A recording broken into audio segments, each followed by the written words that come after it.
call is now being recorded.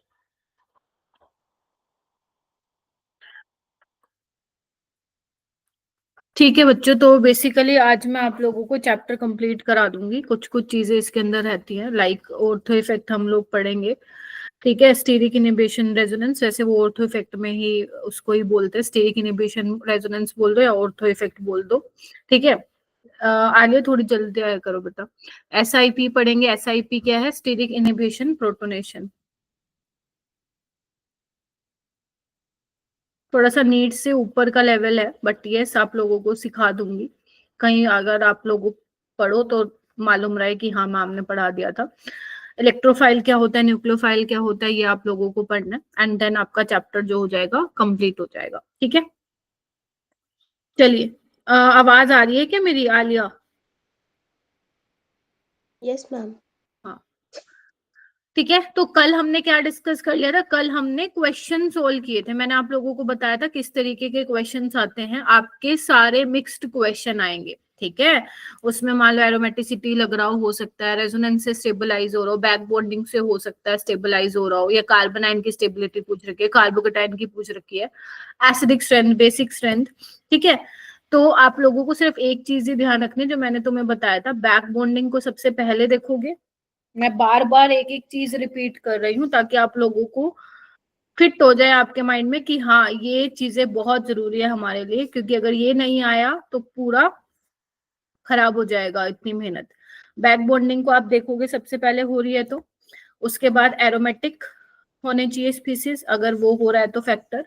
फिर उसके बाद रेजोनेंस। अब रेजोनेंस में आप लोग देखेंगे रेजोनेंस हो रही है या नहीं। उसके बाद आप लोग क्या देखते हैं? हाइपर कंजुगेशन वाला इफेक्ट। और फिर उसके बाद आप देखते हैं इंडक्टिव इफेक्ट। लास्ट में अपना क्या आता है? इंडक्टिव इफेक्ट आता है। ठीक है, ये आप लोगों को ध्यान रखना है। ठीक है जी। Stability of carbocation, stability of carbon ion, acidic strength, basic strength, यही सब जो है GOC में पूछा जाता है। ठीक है, अब मैं यहाँ से स्टार्ट करूंगी। SIR और ऑर्थो इफेक्ट होता क्या है? तो बेसिकली जो SIR है ना मेरा बेटा, ध्यान से सुनोगे, इंपॉर्टेंट है। Steric inhibition of resonance.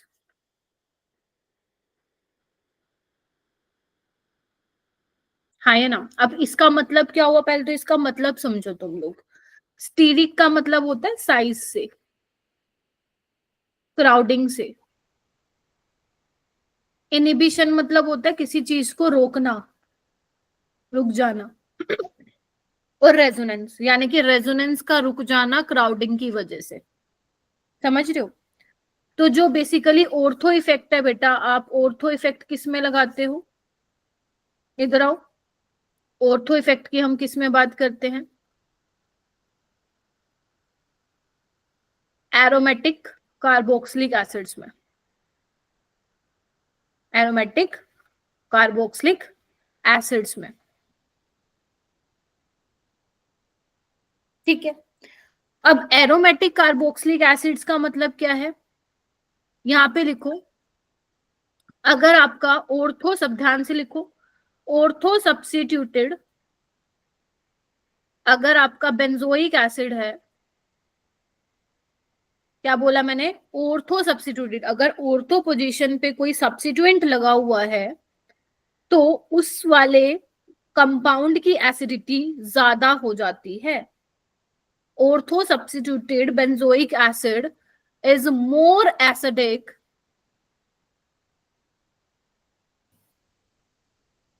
whether the group is electron donating or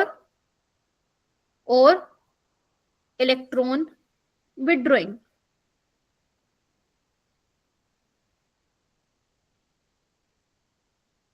लिखा? क्या बोला मैंने यहाँ पे? अभी मैं इसको समझाती हूँ कि मैं बोल क्या रही हूँ। मैंने कहा जो ऑर्थो सब्स्टिट्यूटेड बेंजोइक एसिड होगा वो ज्यादा एसिडिक होगा। मैटर नहीं करता कि ऑर्थो पोजीशन पे आपका इलेक्ट्रॉन डोनेटिंग ग्रुप लगा हुआ है या फिर इलेक्ट्रॉन विड्रॉइंग ग्रुप लगा हुआ है। मैम ऐसा क्यों? पहले तो ये लिखो ऐसा क्यों हो रहा है, तो मैं इसको अभी एक्सप्लेन करती हूँ। जल्दी से अपनी नोटबुक में लिख लो, जल्दी आया करो भाई, लेट हो आप लोग। जो बच्चे अभी ज्वाइन किए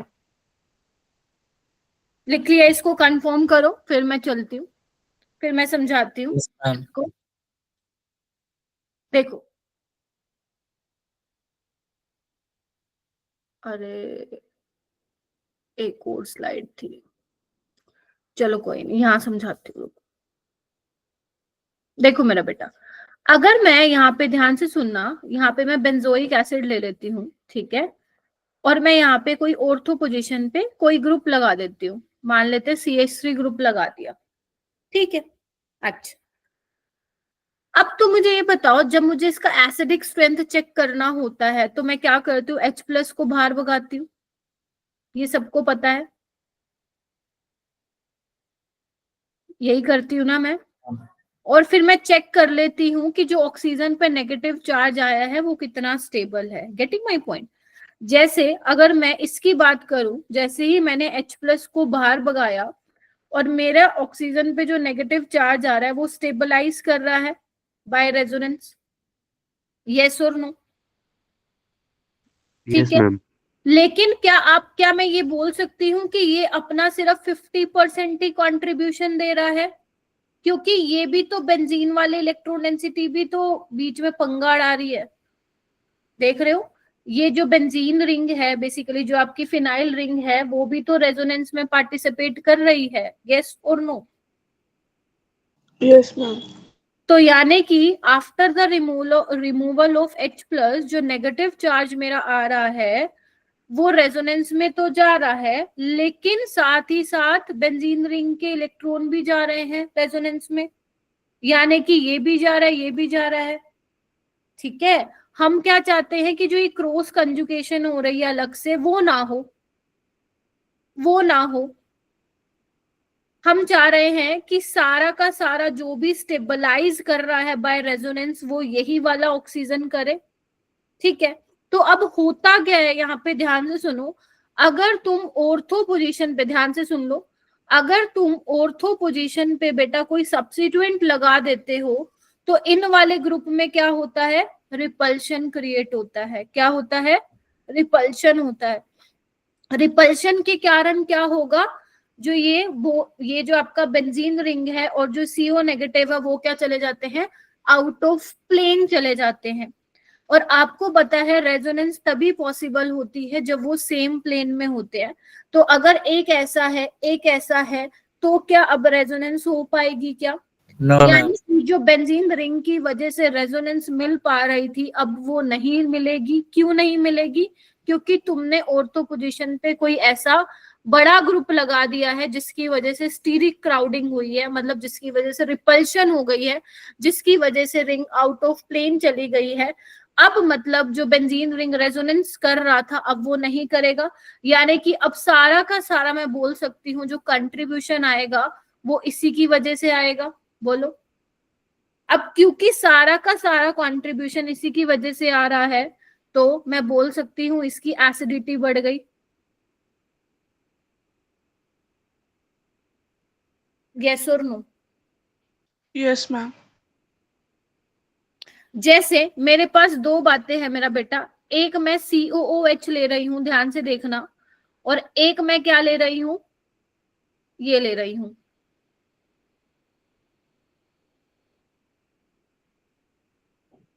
मुझे बताना है किसकी एसिडिटी ज्यादा होगी, तो तुम्हारा आंसर क्या होगा, ये वाला। हालांकि ये प्लस आई इफेक्ट और प्लस एच इफेक्ट, मेरे को एक बार एक्सप्लेन करने दीजिए। हालांकि ये प्लस एच और प्लस आई दिखा रहा है, लेकिन मैंने अभी साफ साफ बोला doesn't matter whether the group is electron donating और इलेक्ट्रॉन विड्रॉइंग ग्रुप, क्योंकि इनके बीच में रिपल्शन हो जाएगा। तो इस वजह से क्या होगा, जो एसिडिक नेचर है वो आपका क्या हो जाएगा, इंक्रीज हो जाएगा। तो बेंजोइक एसिड से ज्यादा स्ट्रॉन्ग एसिड कौन सा होगा, ऑर्थो सब्स्टिट्यूटेड बेंजोइक एसिड होगा ड्यू टू ऑर्थो इफेक्ट। हाँ दक्ष, अब अपनी बात पूछो।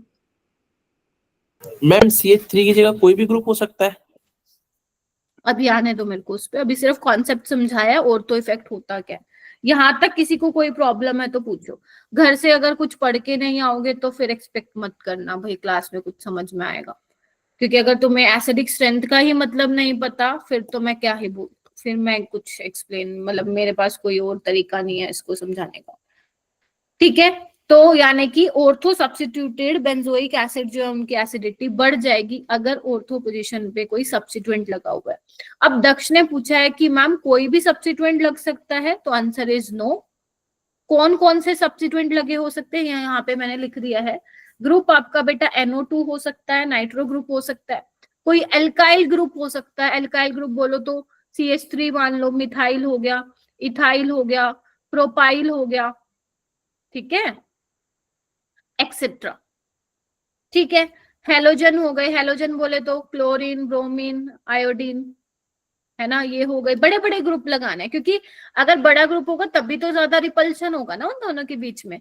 एस्टर हो गया, एसिड हो गया, तो ये वाले ग्रुप। नीट के पॉइंट ऑफ व्यू से अगर मैं बात करूं तो वो उसमें इंपॉर्टेंट कौन सा पूछा जाता है, एक तो नाइट्रो ग्रुप लगा के दे देते हैं, या फिर कोई अल्काइल ग्रुप, या फिर हेलोजन लगा के दे देते हैं। लेकिन अगर मान लो OH है, NH2 है, CN है, ये नहीं होने चाहिए, क्योंकि बेचारे छोटे छोटे ग्रुप है तो ये ज्यादा रिपल्शन क्रिएट नहीं करते हैं। एक बार फिर समझाऊं क्या हुआ ये मेरा बेटा, जब हम एसिडिक स्ट्रेंथ चेक करते हैं तो हम देखते हैं कि जब H+ आप रिमूव करते हो ना मेरा बेटा, तो यहाँ पे जो नेगेटिव चार्ज है वो रेजोनेंस से स्टेबलाइज हो कर रहा है, नो डाउट, लेकिन ये बेंजीन रिंग के इलेक्ट्रॉन भी पार्टिसिपेट कर रहे हैं रेजोनेंस में, यानी कि प्रॉपर 100% इसकी वजह से कंट्रीब्यूशन नहीं जा रहा है। Getting my point? तो हमने क्या किया, कोई एक ऐसा ग्रुप लगा दिया जिससे हमारी रिंग और जो CO नेगेटिव वाला ग्रुप है वो आउट ऑफ प्लेन चला जाएगा ड्यू टू रिपल्शन। तो ये जो बेंजीन रिंग के इलेक्ट्रॉन डेंसिटी जो पंगा पा रहे थे वो अब पंगा नहीं पाएंगे, यानी कि पूरा पूरा अब कंट्रीब्यूशन इसकी वजह से होगा।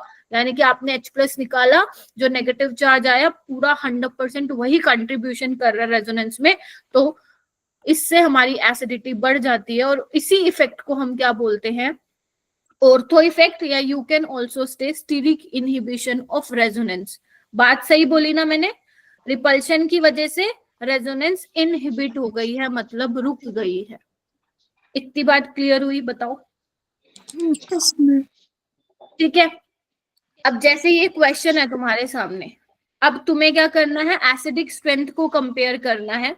तो एसिडिक स्ट्रेंथ को कंपेयर करने के लिए क्या करोगे, मैं फिर बोल रही हूँ बेटा, माइक म्यूट रखो, मैं फिर बोल रही हूँ जो मैंने तुम्हें पहले बताए थे ना कि +I एसिडिटी को कम करते हैं, +M ग्रुप एसिडिटी को कम करते हैं, मैं वो बातें अभी भी बोल रही हूँ।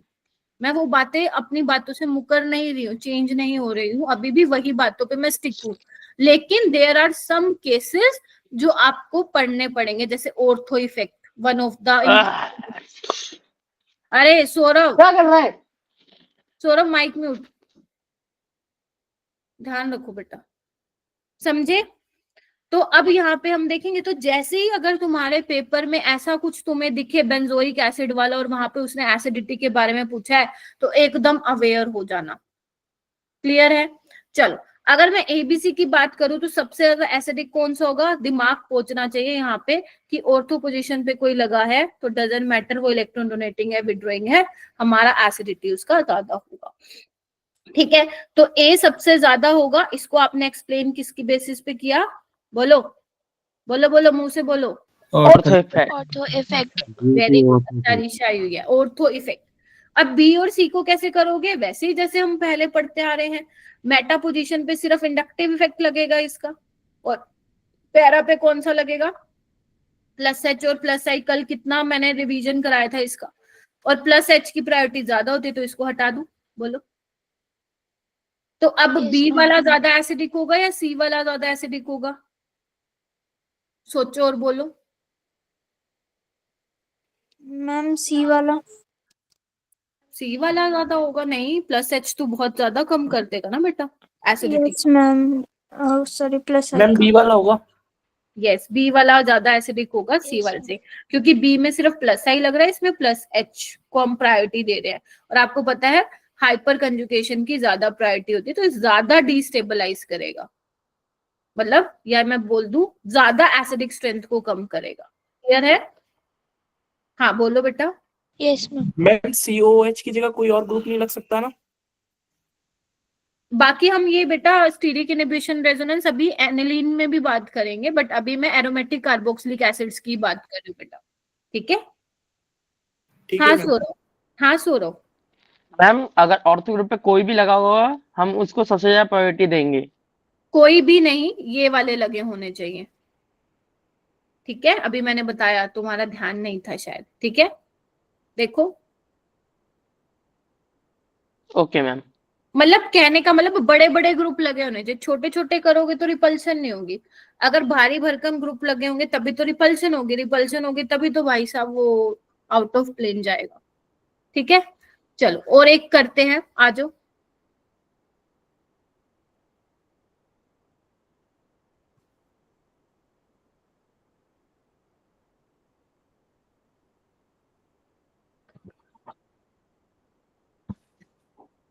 करो मेरा बेटा, आ जाओ।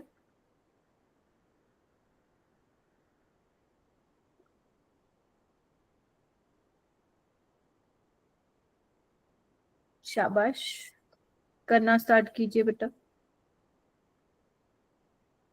नीट में वैसे ज्यादा ऑर्थो इफेक्ट के बारे में कभी उन्होंने पूछा नहीं, बट ठीक है, कभी भी पूछ सकते हैं क्योंकि काफी ज्यादा इंपॉर्टेंट है। बताते तो हर साल हूँ मैं, लेकिन आता नहीं है नीट में। मैं सोचती हूँ कभी आ जाए, ठीक है? तो आ सकता है, कभी भी आ सकता है, क्योंकि काफी इंपॉर्टेंट है बेटा। चलो करो इसको।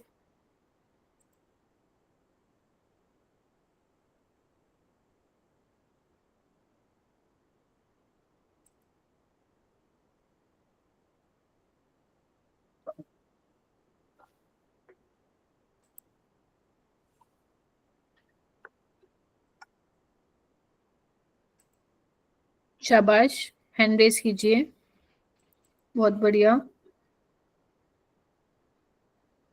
बड़े ही कम बच्चे हो यार, लास्ट दिन था, आ जाते। कल नहीं है ना अपनी क्लास, आज ये जो है।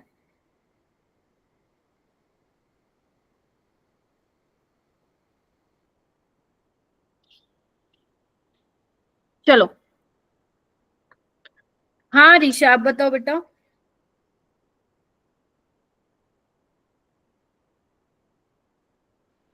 मैम ऑर्डर ए की सबसे ज्यादा, then C, then D and B.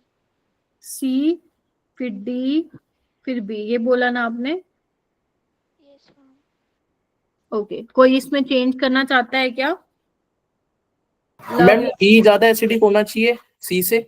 Okay, B ज्यादा होना चाहिए, बी ज्यादा होना चाहिए सी से, नहीं ये? मैम, नहीं मैम ये नहीं, डी ज्यादा होना चाहिए सी से। अच्छा, डी ज्यादा होना चाहिए सी से, अच्छा ओके, मतलब तुम ये कह रहे हो, ठीक है? और कोई है इसके अलावा, किसी का कोई और ऑर्डर तो बताओ मेरे को। चलो ठीक है। अरीशा थोड़ी सी गलती कर दी तुमने। देखो, ए वाले पे तो ऑर्थो इफेक्ट लग रहा है ना? तो वो तो ज्यादा एसिडिक होगा, उसमें कोई दिक्कत नहीं है, वो बिल्कुल ठीक है, ठीक है? अब यहाँ पे हम देखते हैं बी में, देखो कोई भी NO2 ग्रुप नहीं लगा है, बी सबसे बाद में है, तुमने भी बाद में बोला, बिल्कुल ठीक है। अब सी और डी में कैसे बताओगे? सी में आपका जो NO2 ग्रुप है वो आपका मेटा पोजीशन पे लगा है, और मेटा पोजीशन पे सिर्फ इंडक्टिव इफेक्ट लगता है, और NO2 सिर्फ NO2 आपका -I दिखाता है मेटा पे। और यहाँ पे -M भी लगेगा, -I भी लगेगा, बट -M को आप ज्यादा प्रायोरिटी देते हो, और हमें पता ही है मेसोमेरिक की ज्यादा प्रायोरिटी होती है इंडक्टिव से, तो ये ज्यादा एसिडिक स्ट्रेंथ को बढ़ाएगा एज कंपेयर टू सी। तो जो ये वाला ऑर्डर है ना ADCB, वो ठीक होगा, ठीक है? ADCB आपका करेक्ट ऑर्डर होगा। कल की क्लास की रिकॉर्डिंग जरूर देख लेना जिसने नहीं देखा, कल बहुत सारे हमने ऐसे क्वेश्चन किए थे, ठीक है? तो ए होगा, फिर डी होगा, फिर सी होगा, बी होगा, हो जाएगा? देखो एक बार, यस मैम। ठीक है? चलो, अब तुम्हें क्या करना है ना, कुछ क्वेश्चन मैं तुम्हें दे रही हूँ, तुम्हें कंपेयर करना है बेसिक स्ट्रेंथ, क्लियर है? तुम्हें बेसिक स्ट्रेंथ कंपेयर करना है। हो जाओ स्टार्ट, ज्यादा टाइम नहीं लगाऊंगी, कंप्लीट भी करना आज ये चैप्टर, पता चले मैं 10:30 तक बिठाना पड़े फिर तुम लोगों को। आपको बेसिक स्ट्रेंथ कंपेयर करना है, और बेसिक स्ट्रेंथ का मतलब पता है ना, जहां पे लोन पेयर ज्यादा अवेलेबल होंगे फॉर डोनेशन, उसी का बेसिक स्ट्रेंथ ज्यादा होगा। आपको फैक्टर्स मैंने ऑलरेडी बता रखे हैं, ठीक है? चलो, तो पहले वाला करते हैं। पहले में मुझे बताओ, ए वाला ज्यादा बेसिक होगा या बी वाला?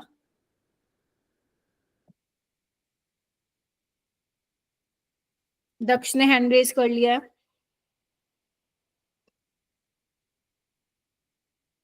सलोनी ने, वेरी गुड। आफ्ताब नहीं आया ना आज? मैम आया हूँ। अच्छा, ओके। अलीशा, श्रीपर्णा, क्या होगा सलोनी? मैम ए वाला। ए मैम वाला, ज्यादा ओके। ए वाला क्यों सलोनी होगा बेसिक? मैम क्योंकि NH2 ज्यादा एसिडिक होता है इसलिए। और मैम OH मतलब कम एसिडिक स्ट्रेंथ होता है ना उसमें। ये मैंने ये भी कब आपने बताया? मैंने तो कुछ कभी बताया ही नहीं ऐसा। NH2 का कम एसिडिक स्ट्रेंथ होता है, मैंने ऐसा क्वेश्चन कब कराया? मैंने तो ये बोला था जो लोन पेयर अवेलेबल होंगे डोनेशन के लिए उसका एसिडिक स्ट्रेंथ ज्यादा होगा। दक्ष कौन सा होगा? मैम बी ज्यादा होना चाहिए बेसिक। एक्सप्लेन करो। मैम इसलिए क्योंकि ऑक्सीजन की इलेक्ट्रॉन नेगेटिविटी ज्यादा होती है, इलेक्ट्रॉन नेगेटिविटी वेरी जो गुड, होती है एसिडिक करेक्टर के बहुत बढ़िया, करेक्टिव। बिल्कुल सही एक्सप्लेनेशन, बिल्कुल। देखो एसिडिक नेचर, पहली बात, जब बेसिसिटी की बात हो रही हो, why are you using acidic word? नहीं करना का ना। जब बेसिक स्ट्रेंथ की बात हो रही है तो बेसिसिटी की बात करो, एसिडिक स्ट्रेंथ हो रही है तो एसिडिक स्ट्रेंथ की बात करो। तो बेसिक स्ट्रेंथ में बेसिसिटी आपका जितने लोन पेयर नाइट्रोजन के पास है, ऑक्सीजन के पास है, दोनों ही देने हैं। इनको दोनों में ही अवेलेबल है डोनेशन के लिए, लेकिन ज्यादा किसमें है? नाइट्रोजन में, क्योंकि इलेक्ट्रो, ये मैंने करवा चुकी हूँ इक्वेशन, दोबारा दिया मैंने आज। इलेक्ट्रोनेगेटिविटी ऑक्सीजन की ज्यादा है तो वो बाउंड कर, टाइटली होल्ड करके रखेगा, इनको देने नहीं देगा आसानी से, जबकि नाइट्रोजन के कंपैरेटिवली आसानी से दे देंगे।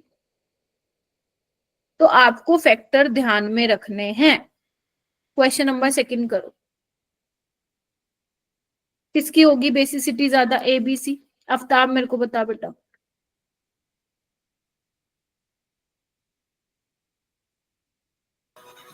मैम सबसे ज्यादा होगी ए की। Explain explain.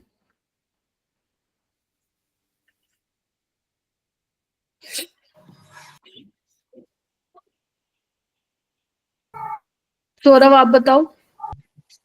मैम ए की ज्यादा होगी क्योंकि हम अभी जैसा आपने बताया कि जितने ज्यादा लोन पेयर होंगे उतनी ज्यादा उसकी एसिडिक स्ट्रेंथ बढ़ती है। और हमें ये भी पता है ट्रिपल बॉन्ड जहाँ लगा रहता है वहां पे ज्यादा एसिडिक स्ट्रेंथ बढ़ती है इस हिसाब से। ये सेकंड वाली बात तुमने ठीक बोली, पहले वाली मेरे को पल्ले नहीं पड़ी। यहाँ पे जो कार्बन है वो sp हाइब्रिडाइज्ड है, यहाँ पे sp2 है और यहाँ पे sp3 है। और मैंने बताया था जो बेसिसिटी है वो इनवर्सली प्रोपोर्शन होता है परसेंटेज ऑफ s करेक्टर के। ठीक है, देख रहे हो? तो ये फैक्टर तुम्हें मालूम होना चाहिए था। sp हाइब्रिडाइज्ड है तो ये क्या करेगा, इलेक्ट्रॉन डेंसिटी को होल्ड करके देगा, नाइट्रोजन के लोन पर इतने ज्यादा अवेलेबल नहीं होंगे डोनेशन के लिए। यहाँ पे sp3 है तो यहाँ पे होंगे। तो आपको कंपैरिजन करना है। जब आप कंपैरिजन करते होते तो आपको दिमाग में लाना होता है कि on the basis of which factor आप कंपेयर करेंगे। यहाँ पे साफ दिख रहा है मेरे पास कोई और ऑप्शन नहीं है, मुझे हाइब्रिडाइजेशन के बेसिस पे करना पड़ेगा। तो जितने भी बेसिसिटी के मैंने तुम्हें फैक्टर लिखवाए ना उसको एक जगह लिख लो, निहार के डेली डेली पढ़ा करो कि मैम ने ये 3-4 फैक्टर बेसिसिटी के बताए हैं, ये 3-4 क्राइटेरिया एसिडिटी के बताए हैं, ये 3-4 क्राइटेरिया कार्बोकेटाइन और कार्बन आयन की स्टेबिलिटी के बताए हैं। बस वही तुम्हें ध्यान रखना है, नीट के लिए इतना ही बहुत है और तुम्हें ज्यादा कुछ नहीं करना। लेकिन अगर आप भूल जाओगे ये वाला फैक्टर या वो वाला फैक्टर, फिर वो ध्यान में नहीं आएगा कभी। तो जो भी फैक्टर्स हैं उसको एक जगह पे लिख लो, एक चार्ट बना लो अपने आप खुद से।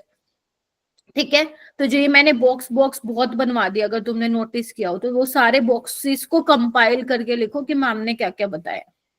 ठीक है, तो ऑन द, देखो फर्स्ट वाला मैंने एक्सप्लेन किया on the basis of electronegativity, second वाला मैंने एक्सप्लेन किया on the basis of hybridisation. तो ऐसा नहीं है कि आप कोई भी कॉन्सेप्ट को कहीं भी लगा दोगे, आप देखो कि आपको क्या दिख रहा है, किस बेसिस पे आप एक्सप्लेन कर सकते हो। ठीक है, और क्वेश्चन करते हैं। चलो ये वाला क्वेश्चन करते हैं। ये देखते हैं तुम कैसे करते हो। ज्यादा टाइम मत लेना भाई, ज्यादा से ज्यादा 20 सेकेंड लो। मैम एक बार हाँ स्लाइड पीछे कीजिए मैम, 2 मिनट के लिए। नहीं, मैं 1 सेकेंड के बस लिए ही मैम, बोलती हूँ। ठीक है ओके। ये वाला करो। अब तुम्हें वही बताना है, बेसिक स्ट्रेंथ ही कंपेयर करना है।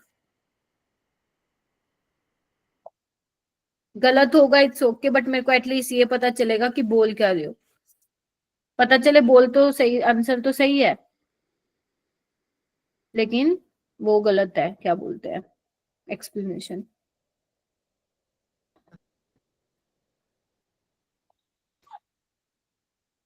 शाबाश, वेरी गुड। सौरभ, अरीशा, आफ्ताब, दक्ष, रिया, हिमांशी, श्रीपर्णा, ट्राई करो बेटा। निधि, लव, लव ट्राई कर बेटा। श्रीपर्णा क्या होगा आपके अकॉर्डिंग? ए वाला, मैम बी। बी वाला ज्यादा बेसिक होगा, ये बोल रही हो? क्यों? मैम क्योंकि इलेक्ट्रोनेगेटिविटी ओ की ज्यादा होती है ना। तो फिर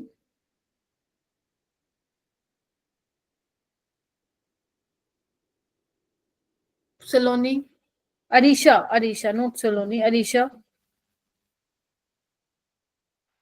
ए ज्यादा बेसिक होगा आई गेस। ओके ठीक है, एक्सप्लेन, क्या सोचा तुमने? अकॉर्डिंग टू मी मैम, एक तो ओके ज्यादा इलेक्ट्रोनेगेटिविटी है, और पास एक्स्ट्रा लोन पेयर्स भी होते हैं तो मैम इधर इंडक्टिव इफेक्ट के बेसिस पे देख सकते हैं। आ रही हूँ दक्ष मैं तुम्हारी बात पे, बट लोन पेयर है तो ये ज्यादा कैसे बेसिक हुआ? अब तुमने आंसर तो सही बोला ऋषा, बट एक्सप्लेनेशन थोड़ी सी वो हो गई है गलत। और कोई मुझे बताएगा एक बार? दक्ष रुक जाओ, आफ्ताब तुम बताओ। मैम मैंने तो on the basis of electronegativity देखी थी, उसमें जो ऑक्सीजन है वो लोन पेयर को अवेलेबिलिटी कम करवाता है, इसीलिए मतलब जो ए होगा वो मोर स्टेबल होगा बी से। पहली बात है यहाँ स्टेबिलिटी की नहीं बात हो रही, हटा दो उस फैक्टर को, बेसिसिटी। बेसिसिटी की बात हो रही है। आपको कैसे कंपेयर करना होता है, आपको बस ये देखना है कि कौन सी चीज आपको अलग लग रही है जिसके बेसिस पे आपको कंपेयर करना है। मुझे यहाँ पे दिख रहा है दोनों दोनों नाइट्रोजन है, ठीक है, दोनों के पास लोन पेयर है। यहाँ पे ऑक्सीजन के पास लोन पेयर है, यहाँ पे कुछ नहीं है। तो एक बार बताओ, अभी जो दक्ष ने बोला है बिल्कुल ठीक बोला है। ऑक्सीजन अपना क्या लगाएगा? माइनस आई, इलेक्ट्रोनेगेटिव है, बिल्कुल आप लोगों ने सही बोला। इलेक्ट्रॉन को खींचेगा, ये बोलना था तुम्हें अरीशा। इलेक्ट्रोनेगेटिव है, इलेक्ट्रॉन को खींचेगा माइनस आई से, अगर माइनस आई से खींचेगा तो ये इलेक्ट्रॉन डेंसिटी जो है नाइट्रोजन पे वो क्या करेगा? कम अवेलेबल करवाएगा डोनेशन के लिए। मतलब नाइट्रोजन के lone pair as compare to A ज्यादा अवेलेबल नहीं होंगे फॉर डोनेशन, ठीक है। That is why A is more basic, ठीक है। Okay ma'am. Okay ma'am. तो जैसे अभी बोला दक्ष ने, वो बिल्कुल सही बोला, यहाँ पे माइनस आई इफेक्ट लगा रहा है। अब ये पता है मैं क्वेश्चन क्यों करवा रही हूँ? ताकि जब आप लोग फ्री होंगे ना अपने एग्जाम से, इस पे स्टार मार्क करो, काफी अच्छा क्वेश्चन था। जब आप फ्री होंगे ना तो आप बैठ के देखेंगे कि मैम ने किस तरीके से कराया, ताकि ये चीजें तुम्हें पता चले कि हाँ ये फैक्टर्स देखने हैं हमें। क्वेश्चन नंबर 2 पे आओ। नाइट्रोजन पे लोन पेयर यहाँ पे भी है, यहाँ पे भी। अब बताओ कौन सा ज्यादा बेसिक होगा, ए वाला या बी वाला? हैंड रेज कीजिए, कौन सा होगा आफ्ताब? मैम ए। ए ज्यादा बेसिक होगा। सलोनी? मैम बी वाला। क्यों होगा मेरा बेटा? मैम क्योंकि वहां पे हाइड्रोजन है क्या हाइड्रोजन क्या?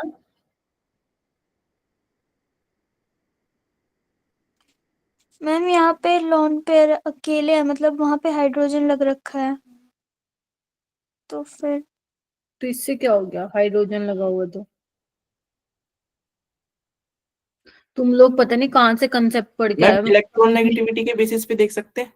दक्ष नहीं बोलना है, जब मैं पूछू तभी बताना है तुम्हें, ठीक है, ध्यान रखना। अरीशा आप बताओ।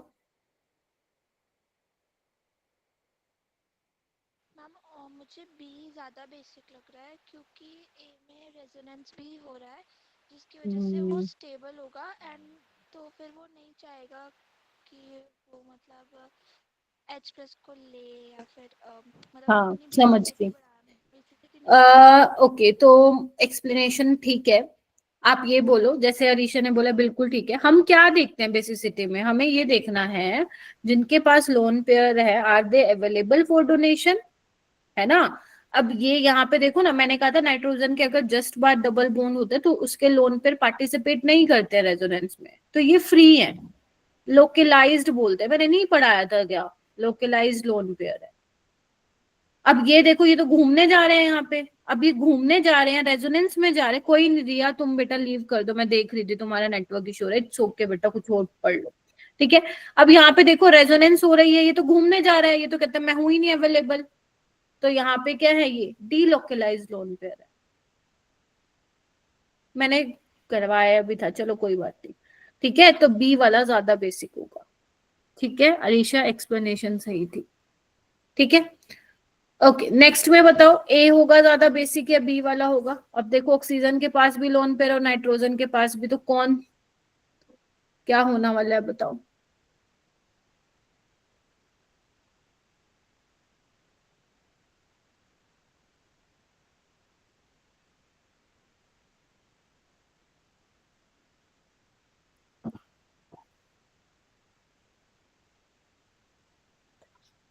किसकी होगी लव? मैम बी वाले की। बी वाले की होगी, ठीक है, हो जाएगा। क्योंकि नाइट्रोजन की इलेक्ट्रोनेगेटिविटी क्या है ऑक्सीजन से? कम होती है। इसमें बताओ मेरे को, ए वाले की होगी या बी वाले की होगी?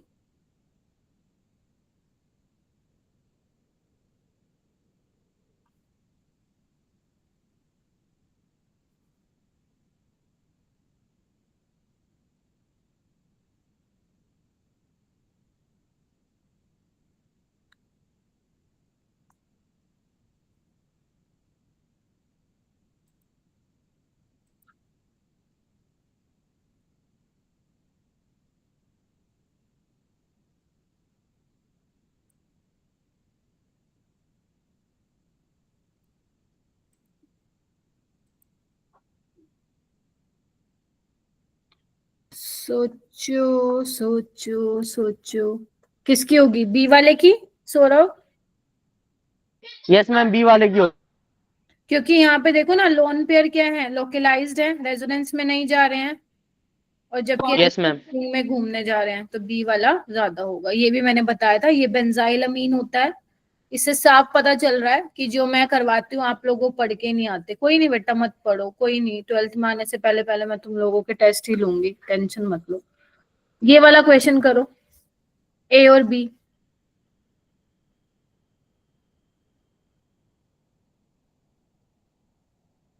ये इसको मैं कराऊंगी, ये वाला करो, और नीचे वाला भी।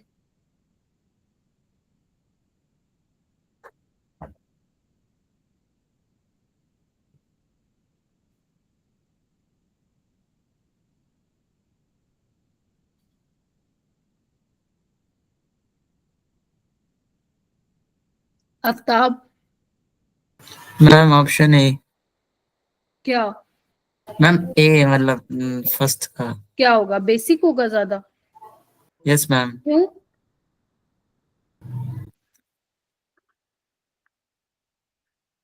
बस बोल दिया, पता नहीं। नहीं मैम मतलब मैंने पहले तो इलेक्ट्रोनेगेटिविटी की वजह से देखा, और इसमें एक जो डबल बॉन्ड है उसकी हाइब्रिडाइजेशन की वजह से देखा। आपने बताया था बेसिसिटी जो होता है वो इनवर्सली प्रोपोर्शनल होता है परसेंटेज एज करेक्टर के। हाँ, तो वो तब होता है जब कंपैरिजन कर रहे हो। कंपैरिजन आप किस बेसिस पे कर रहे हो? गलत कर रहे हो। अरीशा?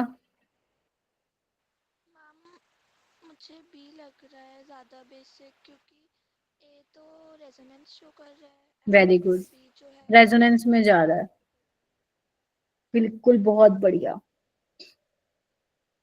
भूल गए क्या? ये sp3 है भाई, नाइट्रोजन, और ये है sp2। देखो इधर आपको दिख रहा होगा बेटा, ये sp, इधर आओ, आपको ये दिख रहा होगा कि मैम ये sp3 है, लेकिन जब ये रेजोनेंस में जाएगा तो देखो इसकी हाइब्रिडाइजेशन क्या हो जाएगी, देख रहे हो, ये देखो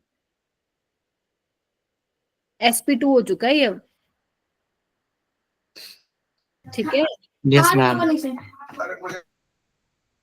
तो फिर बेसिसिटी बी की ज्यादा होगी, इसमें तो कुछ सोचना ही नहीं था, वो घूमने जा रहा है, वो अवेलेबल है। इसमें देखो, इसमें ये भी घूमने जा रहा है और ये भी घूमने जा रहा है, कौन सा फिर ज्यादा बेसिक होगा, कैसे कंपेयर करेंगे?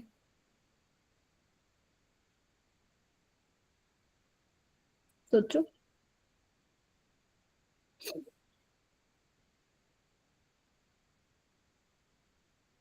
कंपैरिजन, मैं फिर बोलूं आपको, कंपैरिजन करना है, दो दो चीजों का कंपैरिजन। सौरभ, मैम बी वाला ज्यादा बेसिक होगा क्यों? मैम, क्योंकि उसमें लेस रेजोनेंस स्ट्रक्चर शो कर रहे हैं। ठीक है, गॉट इट। ठीक है, और कोई बता, दक्ष?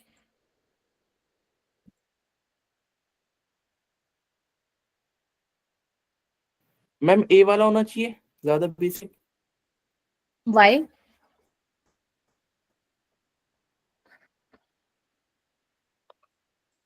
Ma'am electronegativity. हिमांशी, है कहाँ से इलेक्ट्रोनेगेटिविटी? हिमांशी, मैम जो ए वाले है, उसके जो लोन पेयर है वो मतलब पहले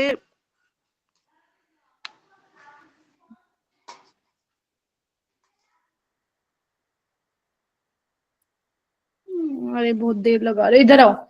अगर मैं इसका रेजोनेटिंग स्ट्रक्चर बनाऊंगी सेकंड वाले का, तो तुम नोटिस कर पा रहे हो क्या, जो नेगेटिव चार्ज है वो ऑक्सीजन पे जा रहा है, जबकि इसमें नेगेटिव चार्ज कार्बन पे आ रहा है।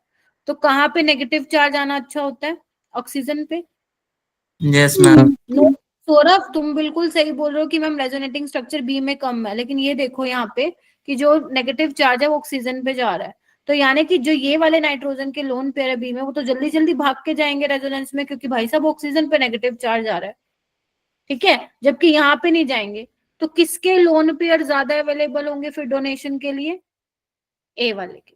ए तो वाले ए के मैम। बेसिक होगा, ये आपका अमाइड है, एसिटामाइड है ये, तो एनिलीन ज्यादा बेसिक होगा आपके अमाइड से, ठीक है। तो ये कॉन्सेप्ट था। उसके बाद अगर मैं इसकी बात करूं बेटा, यहाँ पे ध्यान से देखो एक बार सारे बच्चे, यहाँ पे एक एनिलीन है और एक पायरोल है, इधर आओ, एक एनिलीन है और ये पायरोल है। अब ध्यान से देखो, इसके भी लोन पेयर रेजोनेंस में जा रहे हैं, देख रहे हो, लेकिन इसके जो लोन पेयर है भाई, वो तो एरोमेटिसिटी का पार्ट है, देखो, यस मैम। ठीक है। तो ये ज्यादा रिंग, ये तो एरोमेटिसिटी के ही पार्ट है, तो इसमें ये वाले लोन पेयर ज्यादा इन्वॉल्व है अंदर, तो ये अवेलेबल नहीं होंगे फॉर डोनेशन। ये इंपॉर्टेंट है, इसको कहीं पे लिख लो, तभी मैंने स्टार मार्क किया है। तो एनिलीन आपका ज्यादा बेसिक होगा पायरोल से, लिख लो कहीं पे, एनिलीन आपका ज्यादा बेसिक होगा किससे मेरा बेटा? पायरोल से होगा। इसको सब बच्चे लिखेंगे, क्योंकि ये बहुत काम आने वाला है बेटा, 12th में बहुत काम आने वाला है, ठीक है जी। क्योंकि यहाँ पे बेटा पायरोल में जो नाइट्रोजन पे लोन पेयर है, that lone pair is a part of resonance, ठीक है, पार्ट ऑफ एरोमेटिसिटी, ये बोल लो, पार्ट ऑफ एरोमेटिसिटी, ठीक है। तो इसमें तो भाई साहब नाइट्रोजन के लोन पेयर है ही नहीं अवेलेबल, है ही नहीं। अगर मान लो मैं एनिलीन की बात करूं, मान लो मैं किसी एसिडिक मीडियम में करा रही हूँ रिएक्शन, तो माना कि कुछ जाएंगी इलेक्ट्रॉन डेंसिटी बेंजीन पे, लेकिन कुछ तो अवेलेबल होगी फॉर डोनेशन, बोलो, इसमें तो होनी की ही नहीं।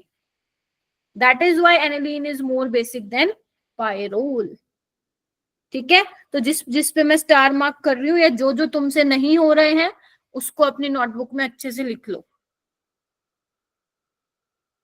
ये वाला क्वेश्चन करें, ये भी बड़ा अच्छा क्वेश्चन है। आपको बेसिसिटी का ऑर्डर बताना है, या बोल दो केबी का ऑर्डर बताना है, तो आपको चेक करना है सबसे ज्यादा बेसिक कौन सा है मेरा बेटा। ये थोड़ा इंपॉर्टेंट है, इसको मैं कराती हूँ, ध्यान से देखना। ये वाला नाइट्रोजन sp3 है, ये वाला नाइट्रोजन sp2 है, दिख रहा है सबको? तो अगर मैं फर्स्ट और सेकंड में से कंपेयर करूं, ये तो तुम बता दोगे ना, फर्स्ट ज्यादा बेसिक होगा 2 से। यस क्योंकि मैम। अगर ऐसा है तो मेरा ये ऑप्शन तो भाई साहब खत्म हो गया, बाकी हो सकते हैं। ठीक है, अब यहाँ पे देखो, इधर देखो, यहाँ पे जो ये नाइट्रोजन के लोन पेयर है रेजोनेंस में जा रहे हैं इस तरीके से, देखो, और यहाँ पे रेजोनेंस में, और भाई साहब ये भी दे रहा है।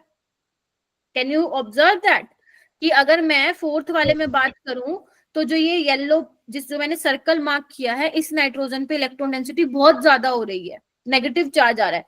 ये भी दे रहा है इसको, ये भी दे रहा है, ठीक है, ये भी दे रहा है, ये भी दे रहा है।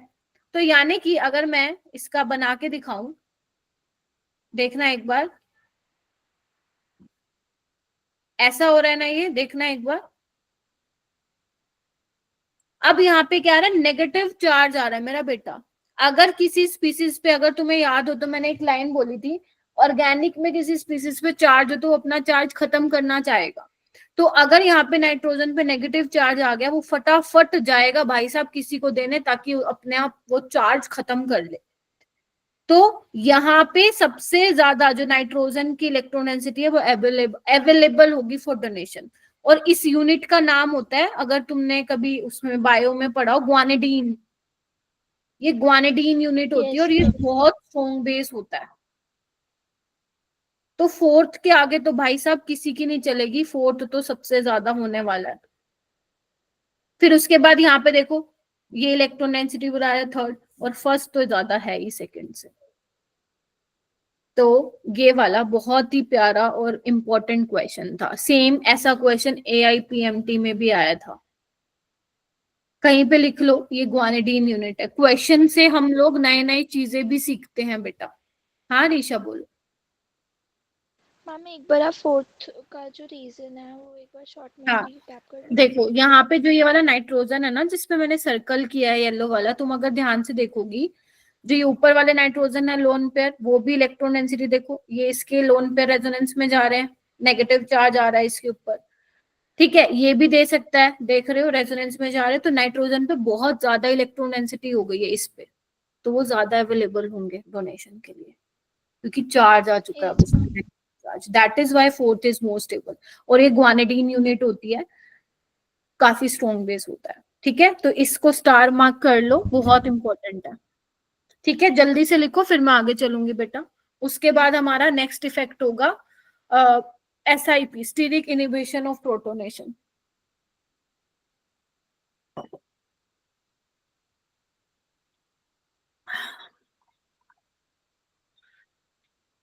लिख लिया?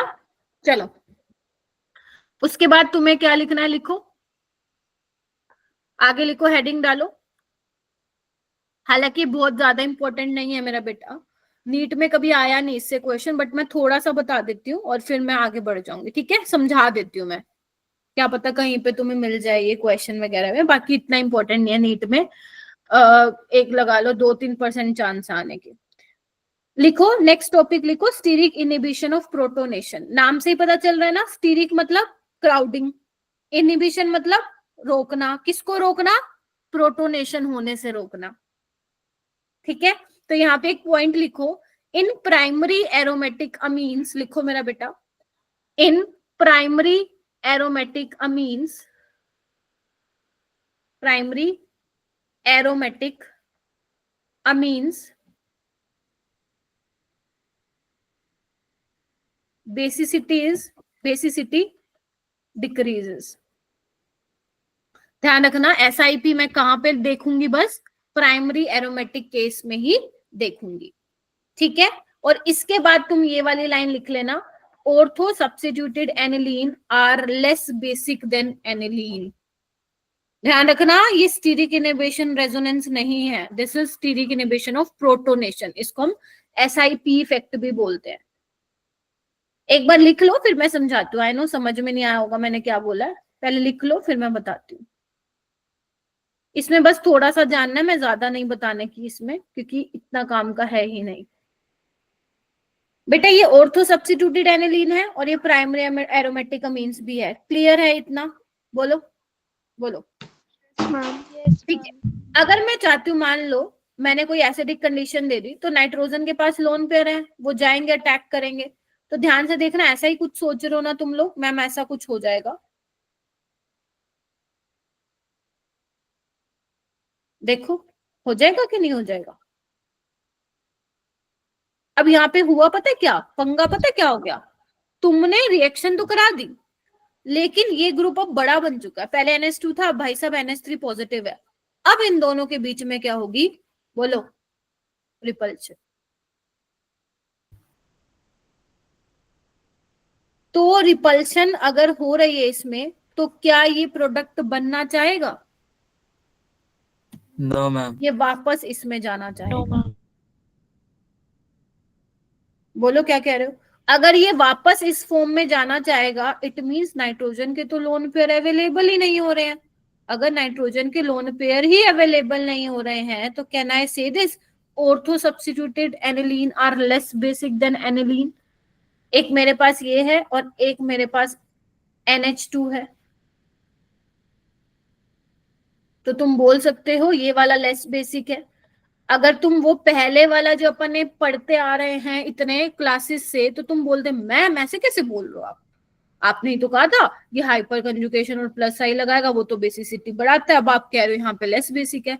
यही तो है इफेक्ट, SIP इफेक्ट। तो ये दो तीन चीजें हैं जो ध्यान रखनी होती हैं, एक SIR एक SIP। तो SIP में बस इतना ही ध्यान रखना, इससे ज्यादा नहीं पूछेगा एग्जामिनर कि प्राइमरी एरोमेटिक अमीन्स में अगर ऑर्थो पोजीशन पे ग्रुप लगा हुआ है तो वो क्या हो जाएगा बेटा, लेस बेसिक हो जाएगा। ठीक है जी, यस मैम। लिख लिया इतना सबने? जैसे एक एग्जांपल बता देती हूँ मैं, एक मान लो आपके पास ये है, एक ये है,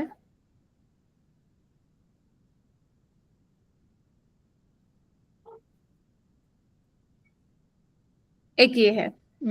कौन सा लू, मेटा वाला रह गया ना। हाँ, ठीक है, देखो इधर। अब आपको पता है ये तो क्या लगाएगा, SIP। बस देखते ही पता लगा लो कि अच्छा हाँ मैम ने बताया था प्राइमरी एरोमेटिक मींस में थोड़ा हमें ध्यान रखना है, लगाएगा SIP इफेक्ट, तो ये लेस बेसिक हो जाएगा। बोलो। Yes ma'am. उसके बाद यहाँ पे सही हो जाएगा, ये +H +I दोनों लगाएगा, ये सिर्फ +I लगाएगा। +I वाला ज्यादा प्रीडोमिनेंट है, तो B वाला सबसे ज्यादा बेसिक हो जाएगा, C वाला उससे कम। बोलो क्या कहते हो?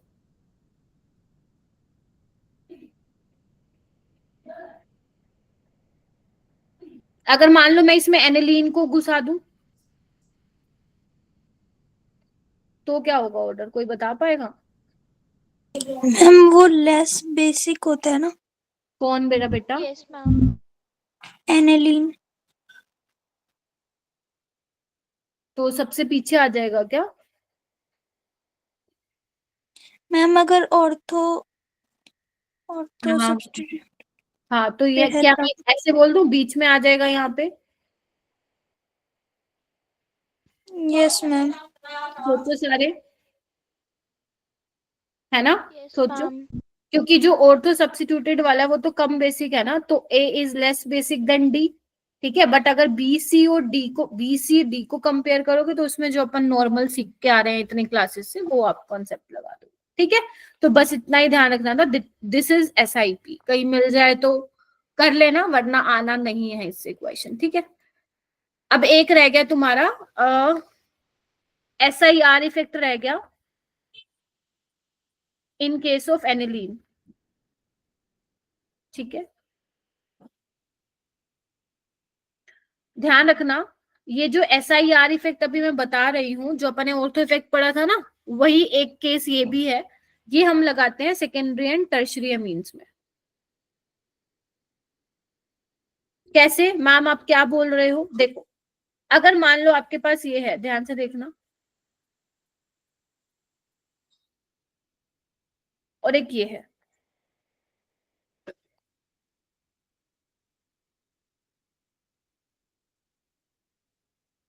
आप मुझे ये बताओ क्या ये मेरे पास सेकेंडरी एरोमेटिक अमीन है? क्योंकि ये नाइट्रोजन देखो 2 कार्बन से जुड़ा है, और ये मेरे पास टर्शरी वाला होगा क्योंकि देखो 3 कार्बन से जुड़ा है। बोलो हाँ या ना पहले तो। Yes ma'am. Yes ma'am. Yes ma'am. तुम्हारा मन करे एक और ग्रुप लगा दो, कोई दिक्कत नहीं। अब तुम वही देखो जो अपन ने ऑर्थो इफेक्ट में पढ़ा था एरोमेटिक कार्बोक्सिलिक एसिड में। देखो आप कैसे पता लगाओगे बेसिसिटी, आपको बस ये चेक करना है अगर नाइट्रोजन के लोन पेयर अवेलेबल हैं फॉर डोनेशन तो वो ज्यादा बेसिक होगा। बोलो क्या कहते हो।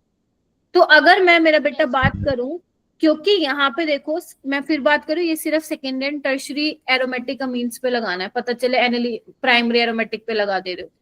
अब यहाँ पे देखो बड़ा ग्रुप है, ऑर्थो पोजीशन पे रिपल्शन होगा, सेम यहाँ पे भी रिपल्शन होगा।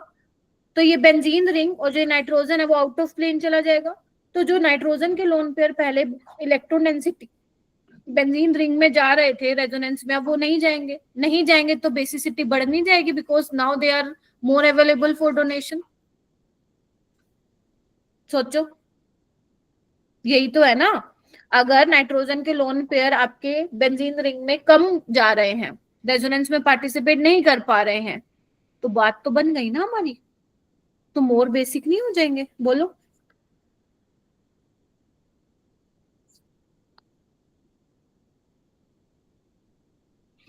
सोचो सोचो फिर मेरे को बताओ, नहीं आया तो दोबारा से समझाती हूँ। हम एक बार रिपीट कर। मैम दोबारा एक मिनट। देखो बेसिसिटी का मतलब क्या होता है, ये आ गया समझ में। अगर नाइट्रो मान लो मैं H+ के साथ रिएक्शन करा रही हूँ तो ये लोन पेयर जितने जल्दी अवेलेबल होंगे डोनेशन के लिए उतना बेसिसिटी होगा। लेकिन हमें पता है नाइट्रोजन के लोन पेयर रेजोनेंस में भी जा रहे हैं, तो अगर मैं कोई ऐसा ग्रुप लगा दूं जो बेंजीन रिंग में जो नाइट्रोजन के लोन पेयर जा रहे हैं उसको रोक दे, तो बेसिसिटी बढ़ जाएगी या नहीं बढ़ जाएगी बताओ। इंक्रीज होगी। बढ़ जाएगी मैम। तो मैंने क्या किया, ऑर्थो पोजीशन पे लगा दिया ग्रुप। अब इनमें रिपल्शन होगा, जो पहले प्लेन में थे अब वो आउट ऑफ प्लेन हो गए हैं, अब नाइट्रोजन के लोन पे रेजोनेंस में पार्टिसिपेट नहीं करेंगे। तो बेसिसिटी क्या होती है लिख लो, secondary and tertiary aromatic amines की बेसिसिटी बढ़ जाती है ड्यू टू SIR इफेक्ट। यहाँ पे भी तो यही हुआ है, स्टीरिक रिपल्शन, इनहिबिशन रोकना, क्या रुक गया, रेजोनेंस रुक गया। ठीक है ओके मैम। बस इतना आप लोगों को करना है, हो जाएगा। तो यानी कि अगर ऑर्थो सब्स्टिट्यूटेड आपका होगा एनिलीन तो मतलब क्या होगा आप लोगों का, बेसिसिटी उसकी बढ़ जाएगी। तो यानी कि एक SIR इफेक्ट अपन ने कहाँ पढ़ा, एरोमेटिक कार्बोक्सिलिक एसिड में, और एक कहाँ पढ़ा अपन ने, सेकेंडरी और टर्शियरी एरोमेटिक अमीन्स में। हाँ अगर आपको इन दोनों को कंपेयर करना है तो कैसे करोगे, ये ज्यादा बेसिक होगा फिर।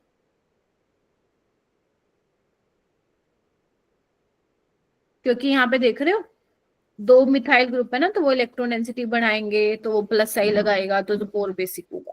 ठीक है तो इस तरीके से आप लोगों को करना है, याद रहेंगे 3 इफेक्ट। इसमें से सबसे इंपॉर्टेंट है ऑर्थो इफेक्ट। ठीक है ये वाला इतना खास इंपॉर्टेंट नहीं है एक अमीन्स के केस में और एक SIP वाला, बट मैंने करा दिया, आप लोग थोड़ा सा इसको याद रखेंगे। ठीक है चलो यस मैम।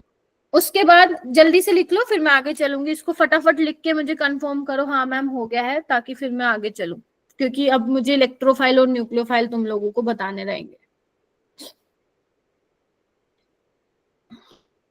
चलो अब हम बात करते हैं बेटा इलेक्ट्रोफाइल और न्यूक्लियोफाइल की। सुना होगा तुम लोगों ने इलेक्ट्रोफाइल और न्यूक्लियोफाइल, ध्यान रखना तुम्हारे स्कूल के एग्जाम में भी आने वाले हैं इलेक्ट्रोफाइल न्यूक्लियोफाइल। ठीक यस है मैम। देखो बहुत आसान है, बहुत आसान है। जब तुम 12th में जाओगे ना तो पूरी केमिस्ट्री इलेक्ट्रोफाइल और न्यूक्लियोफाइल के ही इर्द गिर्द घूमेगी। ठीक है तो तुम्हें देखते पता लगाना पड़ेगा कि इलेक्ट्रोफाइल है न्यूक्लियोफाइल है, क्योंकि ये तो बिल्कुल अभी तुम बेसिक कर रहे हो GOC में। आगे आगे हाइड्रोकार्बन भी तुमने पढ़ा होगा स्कूल में, फिर आगे तुम 12th की ऑर्गेनिक पढ़ोगे तो वहां पे तो सारा काम ही इलेक्ट्रोफाइल न्यूक्लियोफाइल का है। इलेक्ट्रोफाइल आएगा अटैक करेगा, न्यूक्लियोफाइल आएगा अटैक करेगा, बस यही काम चलते रहेंगे पूरी ऑर्गेनिक में और कुछ है ही नहीं। तो बेसिकली अगर मैं बात करूं इलेक्ट्रोफाइल क्या होता है, तो इलेक्ट्रोफाइल आपका बहुत आसान चीज है, कुछ मुश्किल नहीं है पहचानना। इलेक्ट्रोफाइल बेसिकली कौन से होते हैं, इलेक्ट्रॉन लविंग स्पीसीज होते हैं, जिनको इलेक्ट्रॉन से क्या होता है, प्यार होता है। अगर ये इलेक्ट्रॉन से इनको प्यार है, मतलब खुद इनके पास इलेक्ट्रॉन की कमी होगी, तो मैं बोल दूं इलेक्ट्रॉन डेफिशिएंट स्पीसीज होंगे। बोलो। Yes ma'am. Yes ma'am. ठीक है, क्या मैं इनको बोल दूं कि ये लुईस एसिड होंगे? लुईस एसिड क्या होते हैं? इलेक्ट्रॉन एक्सेप्टर ही तो होते हैं। Yes ma'am, electronic. क्या मैं ये बोल दूं कि इनका ऑक्टेट इनकम्प्लीट होगा? Yes ma'am. Very good. क्या मैं ये बोल दूं इलेक्ट्रोफाइल वो होंगे जनरली जो पॉजिटिवली चार्ज स्पीसीज होंगे? Yes ma'am. ऐसा नहीं है कि हर पॉजिटिवली चार्ज स्पीसीज जो होगा इलेक्ट्रोफाइल होगा, ऐसा नहीं होता है। बट हाँ, usually we can say positively charge species electrophile होते हैं। उसके अलावा क्या मैं बोल सकती हूँ जिनके पास वेकेंट ऑर्बिटल होगा वो भी इलेक्ट्रोफाइल होंगे, क्योंकि उस वेकेंट ऑर्बिटल में वो इलेक्ट्रॉन एक्सेप्ट कर पाएंगे? बोलो। Yes ma'am. तो ये कुछ क्राइटेरिया हैं जिसके बेसिस पे यू कैन टेल कि तुम्हारा मॉलिक जो भी दिया होगा वो इलेक्ट्रोफाइल है या नहीं। जैसे एग्जांपल लिखते हैं, जैसे तुम्हारे पास है Cl+ इलेक्ट्रोफाइल है, जैसे तुम्हारे पास है NO2+ इलेक्ट्रोफाइल है, ठीक है। जैसे तुम्हारे पास है लेट्स से CH3CO+, ये भी इलेक्ट्रोफाइल है। अगर तुमने शायद हाइड्रोकार्बन में फिडल क्राफ्ट एल्काइलेशन या मिसाइलेशन। उसमें यूज होते हैं ना, हेलोजनेशन में ये होता है, नाइट्रेशन में ये यूज होता है yes electrophile. Ma'am. Yes ma'am. उसके अलावा BF3 भी इलेक्ट्रोफाइल में होगा। क्यों? क्योंकि बोरोन बेचारा इनकम्प्लीट ऑक्टेट है ना। AlCl3 ये भी क्या होगा? इनकम्प्लीट ऑक्टेट है, ये भी इलेक्ट्रॉन डेफिशिएंट होगा। बोलो क्या कहते हो? Yes ma'am. ठीक है, तो ये चीजें, हाँ, ये आप लोगों को क्या होना चाहिए, पता होना चाहिए। हाँ बोलो बेटा। मैम क्या सारे कार्बोकेटायन इलेक्ट्रोफाइल होते हैं? नहीं, मेरे को पता था ये दक्षी पूछेगा मेरे से। नहीं, मैंने अभी तो बोला है जिनके ऊपर ऐसा नहीं है कि हर किसी के ऊपर पॉजिटिव चार्ज होगा तो वो इलेक्ट्रोफाइल की तरह काम करेगा। NH3 पॉजिटिव है, सॉरी NH4 पॉजिटिव है, वो इलेक्ट्रोफाइल नहीं है, क्योंकि नाइट्रोजन के पास है ही नहीं भाई, खाली जगह है क्या लेने के लिए? नहीं है। ठीक है, तो हर वो स्पीसीज जिसके ऊपर पॉजिटिव चार्ज होगा वो इलेक्ट्रोफाइल होगा, ये जरूरी नहीं है। ठीक है, हो गया मेरा बेटा?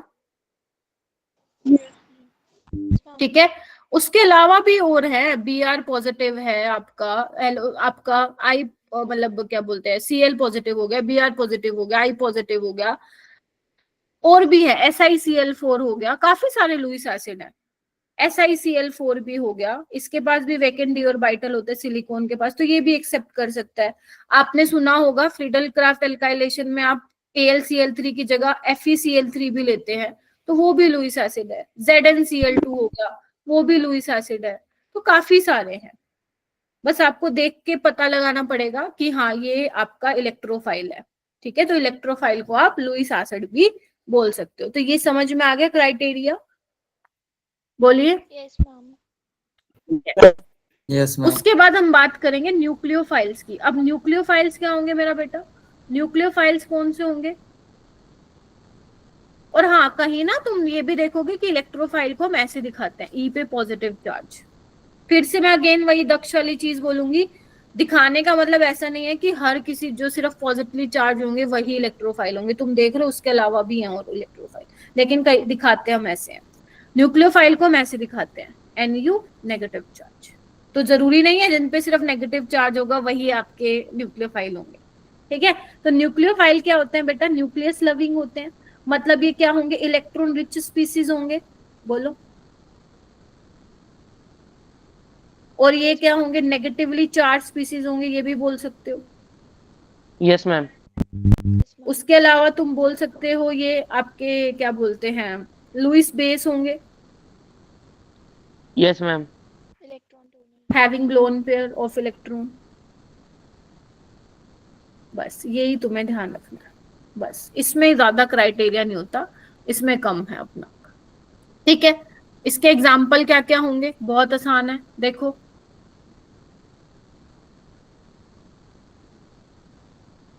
Cl नेगेटिव है ना, Br negative, I negative, F negative, OH negative है ना, NH2, SH नेगेटिव, देख रहे हो, C2H5O नेगेटिव, ये सारे आपके क्या है मेरे बेटा, न्यूक्लियोफाइल है, ये सारे क्या हैं, न्यूक्लियोफाइल है, ये भी न्यूक्लियोफाइल है, ये बहुत पढ़ोगे आप 12th में, बहुत सारे न्यूक्लियोफाइल पढ़ोगे। ठीक है, CH3O नेगेटिव हो गया, ये भी न्यूक्लियोफाइल है, H2O हो गया, अमोनिया हो गया, NH2 नेगेटिव हो गया, ये सब न्यूक्लियोफाइल है। हाँ ऋषा, हम जो सारे इलेक्ट्रॉन रिच स्पीशीज होंगे वो न्यूक्लियोफाइल में यस वो न्यूक्लियोफाइल में आएंगे, और तुम इलेक्ट्रॉन रिच स्पीसीज को आप वो भी बोल सकते हो, लुईस बेस भी बोल सकते हो, मतलब जिनके पास इलेक्ट्रॉन डेंसिटी है देने के लिए, they are considered as a nucleophile. ठीक है, ओके मैम। तो ये आपके कुछ क्या थे, एग्जाम्पल थे। ठीक है, हो गया। Yes ma'am. चलो, उसके अलावा और कुछ है क्या, एक minute, let me just check, कहाँ गया स्लाइड। ये देखो डिफरेंसेस, डिफरेंस देखो मेरा बेटा, एक बार फटाफट से इसको रिवाइज कर लो, इलेक्ट्रोफाइल कौन से होंगे, न्यूक्लियोफाइल कौन से होंगे, जल्दी से एक बार देख लो, फिर आगे चलते हैं।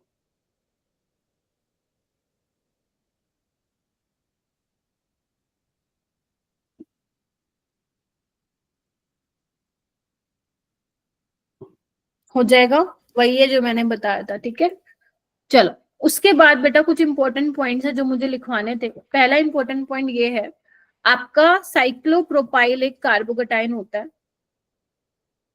ठीक है,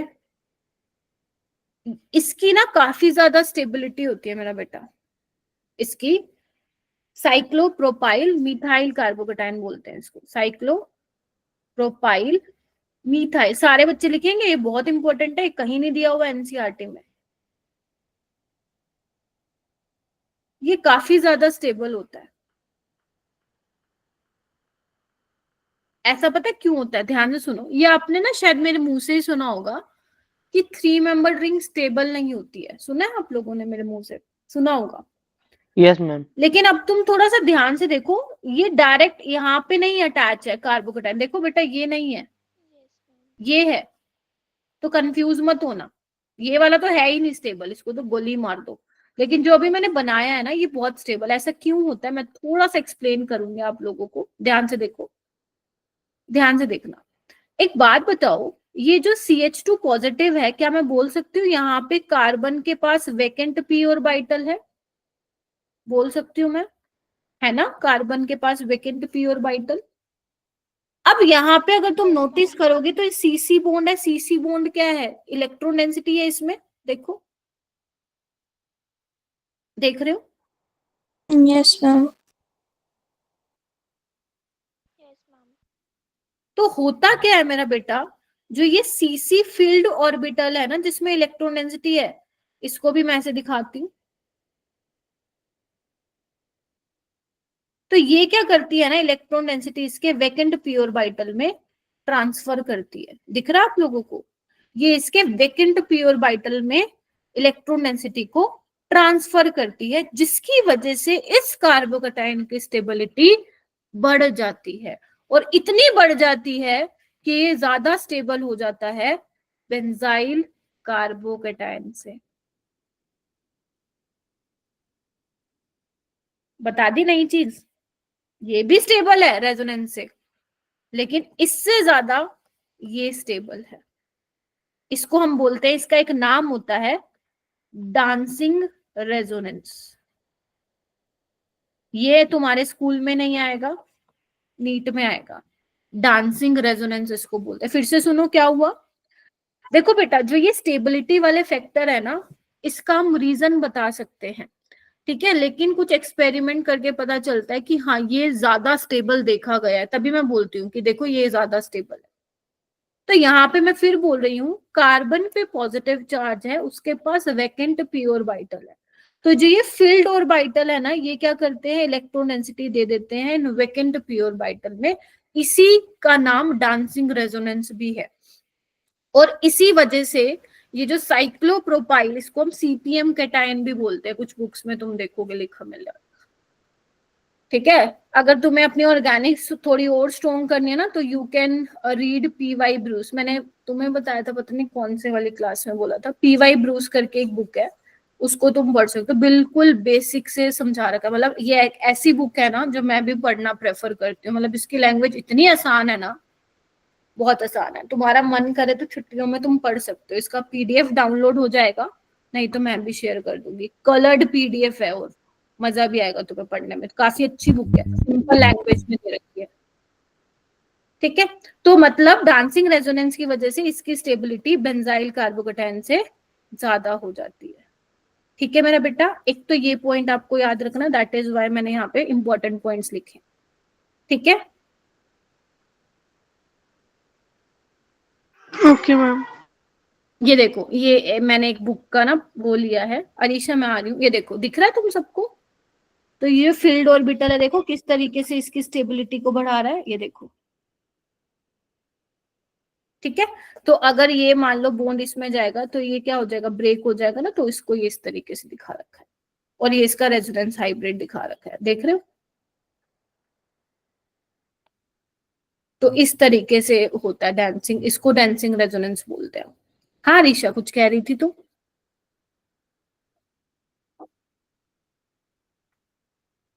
मैम मैं ये पूछ रही थी, कोई रीजन होता है क्या कि ये इलेक्ट्रॉन डेंसिटी ऊपर जा रही है उस वेकेंट ऑर्बिटल में? प्लेन में है ना, ये देखो, ये प्लेन में है ना, तो ये क्या कर रखा है, रेजोनेंस कर पा रहा है इसके साथ, देखो ना, ये मस्त से रेजोनेंस कर पा रहा है, और अगर इसको मौका मिल रहा है तो करेगा ना, यस मैम। ठीक है।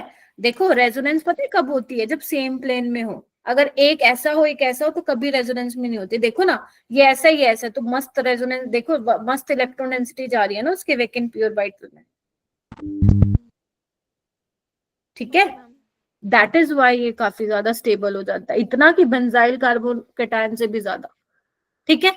ये देखो यहाँ पे मैंने 3 ऑर्डर लगा रखे हैं, ए बी सी, तो सबसे ज्यादा डांसिंग रेजोनेंस इसमें ही है, देखो ये तो भाई साहब 3 साइक्लो उससे स्टेबल हो रहा है, तो स्टेबिलिटी ऑर्डर क्या होगा, सी बी, ठीक है। देखो हो जाएगा, ठीक है।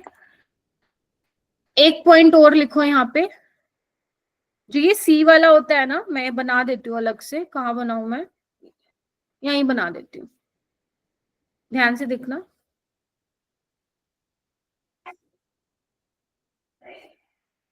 जो ये वाला होता है ना, ये ज्यादा स्टेबल होता है तुम्हारे ट्रोपोलियम आयन से, याद है एरोमेटिसिटी में अपन ने पढ़ा था, ये देखो ये रहा, ये रहा, ये इससे ज्यादा स्टेबल हो जाता है, हालांकि एरोमेटिक है ना, बट ये फिर भी उससे ज्यादा स्टेबल हो जाता है, ये भी तुम इंपॉर्टेंट पॉइंट्स में लिख लो। ये कुछ कुछ चीजें हैं जो आप लोगों को ध्यान रखना, वैसा नहीं है कि मैम ये याद कैसे होगा, 12th में आते आते सारी चीजें पता चल जाएंगी तुम्हें, मतलब सारी चीजें दोबारा आएंगी वापस से, तो याद हो ही जाएगा आराम से, ठीक है। देखो